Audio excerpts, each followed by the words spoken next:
the channel. We're sitting out here right now having a campfire with the boys. Mommy's over there, Cora's over there, and having a little campfire. I decided to adjust my Tightsteer in this unit. It's been about a year since I put this in, and I figured I'd check it. And while I'm doing it, I might as well show you guys how to put it in and how simple it is to install. First, what you want to do is get a jack underneath the vehicle, get the front tires off the ground, and you're going to need 2 3/4 inch wrenches. In my case, I have 1 3/4, an adjustable, and a Sharpie. Sharpie's not really necessary, but you'll find out why I'm using it later. So let me grab that part and show you how it goes in. All right, so if you hear background noise, it's just the boys. They're out here having s'mores. This is the Tightsteer. It's been in the Jeep for a year, and it's been working flawlessly. Basically, what this does, for those of you that don't know, I'll put a link down in the description of where I bought this from. You can get it from Kaiser Willys or from Walcks. They sell this as well. This replaces the set screw in your Ross steering box. And this actually is like a 90 foot-pounds or something like that spring-loaded pin that when you thread this into the side of your steering box, right down here, this Ross steering box, ignore the wiring, it goes right down here in the, it goes right down there in that set screw hole right there. And that puts pressure on the sector shaft. And what that does is that's what goes up and down with your worm gear on the tube for the Ross steering box. It pulls your bell crank in and out, which in turn turns your wheels, tie rods, drag link, all that stuff. But what happens is that sector shaft can become worn and loose, and this actually says right on the website, does not account for worn bushings and bearings and blah, blah, blah, but this made a huge difference. And I'll show you how to put this in and how simple it is.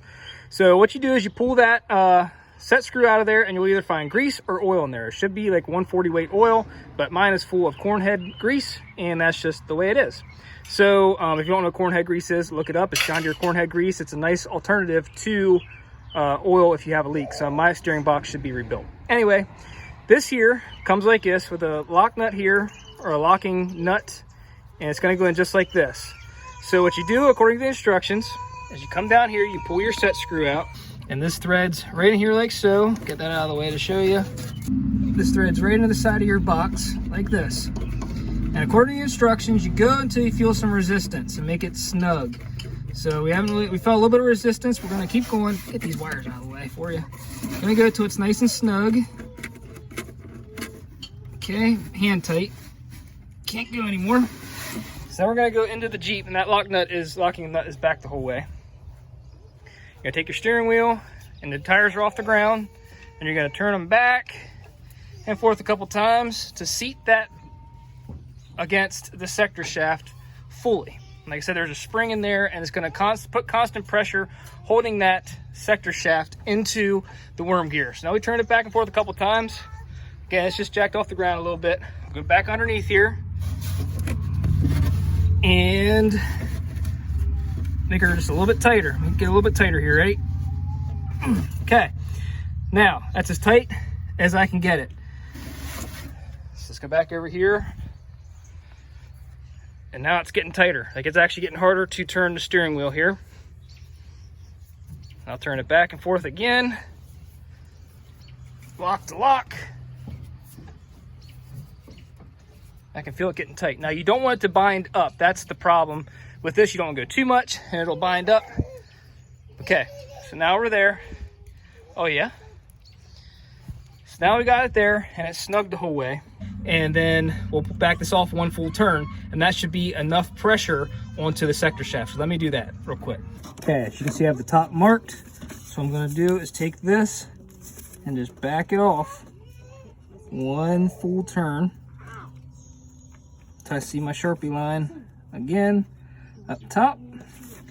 Okay, this is 1 full turn, so now it is seated fully against that sector shaft. And now what I'm gonna do is hold this in place with my adjustable and take my 3/4 and tighten this locking nut against there.